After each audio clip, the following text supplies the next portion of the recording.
What's going on, guys? Welcome back to the channel. This is day 7 of the 1971 Airstream Restomod. This is how I lifted it and set it back down. A lot's happened since I touched base with y'all last week. We worked Friday and Saturday pretty hard because Sunday it was going to storm. It did rain pretty good, but it did not create as much wind as I expected. So my goal was to have it set back down Saturday evening, back on the trailer frame, and we were able to make that happen. So the floor has been completely replaced. Today I'm working on bolting everything down along these seams from side to side. It had a total of 10 bolts, so I believe there's 6 or 7 seams, so around 60 or 70 pieces of hardware that's got to go back in, and then another 60 or 70 that goes around the entire perimeter. So we're looking at around 130 pieces of hardware total. Lots of holes to drill. You can see around the edge.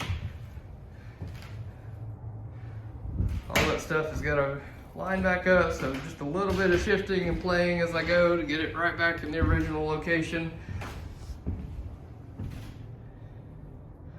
It's looking pretty good. So the new floor is coated with an asphalt coating I got from Tractor Supply. It was around $21 for an entire gallon, and it's water-based by surprise, so it soaked in pretty good into the wood. I thinned it out with a little bit of water, about 25% water, the rest is the paint, and then just rolled it on before I even cut out everything. So it should be a lot more waterproof and should not rot nearly as quickly as this did. And of course this is a 71, so it should last every bit as long as that. Should be good to go for another 50 some odd years. So we made a lot of progress. The lifting system worked flawlessly. We got the trailer axles out and everything wire brushed, vacuumed, cleaned as best I could with the amount of time that I had, and painted to prevent further rusting. This is the worst section of frame right here. It's kind of hard to tell. Let's see if I can get in a little bit closer. This is the section where somebody has bolted some channel iron to the inside to repair this rusted out section of frame. It's about 2.5 feet long. It's at the very rear, so it has been repaired with some channel iron, and it's plenty strong for what we're doing. So torsion axles are on order. We're expected to have those in the next couple weeks, but we have plenty to do. So tanks are probably one of the next things, and plumbing after I get the floor bolted down. So it is coming along. We're almost to the fun part.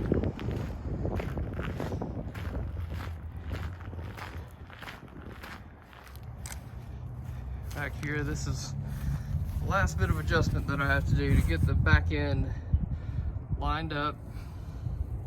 I believe the whole shell is shifted about 1/4 inch, or maybe 3/8 or 7/16 of an inch forward. Needs to come back. And then the piece of aluminum goes in between these two pieces of angle across the entire rear bumper. So it's a little bit of finagling. This is part for 2 people, and most of the time I'm just here working by myself. This is the other side. Looking pretty sharp. A couple little spots I need to go back and touch up, but my main goal is to just get the shell set back down on a new floor before the storm came in, and have potential to push this thing around, or worst case is fall over or fold up and bend something.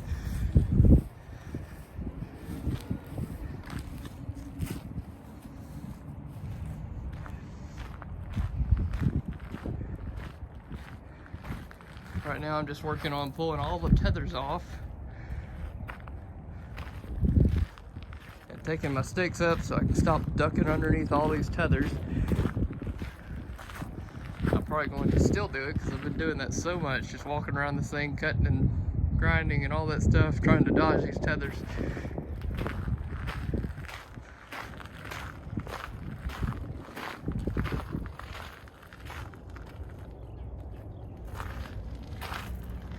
This piece in the front,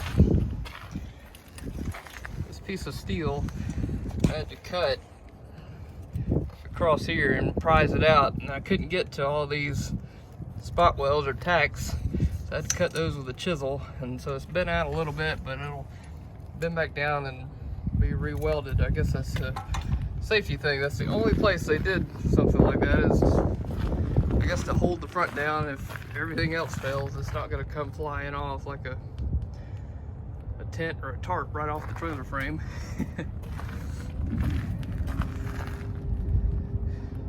Yeah, the more I look at this, it reminds me of a aircraft. I guess that has something to do with the name Airstream.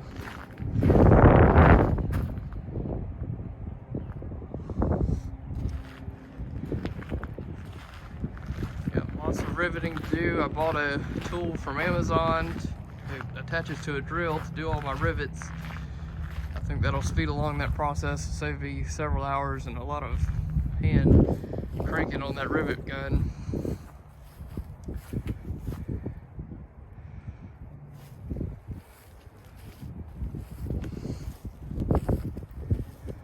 I'll show you the axles that came out from underneath it. They're 6-lug axles with drums. They have some kind of spacer on them. It's so rusty it's hard to get it to separate. But I'm just not even going to mess with these. We've got new shocks and new axles on the way.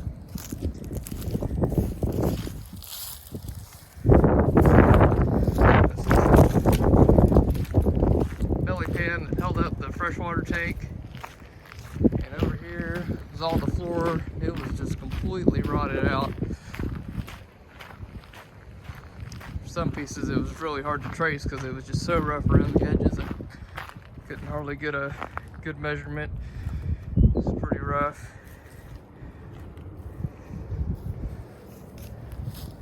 But it's coming along pretty quick. Like I say, the fun part is about to begin. We get to build all the cabinets and all the framework to support refrigerators, ovens, microwave, and then the bed and a table up front. It's a very exciting project. It's gonna buff out, and I think it's gonna look like a mirror all the way around. So I'll wrap it up there, and I'll catch you guys next time.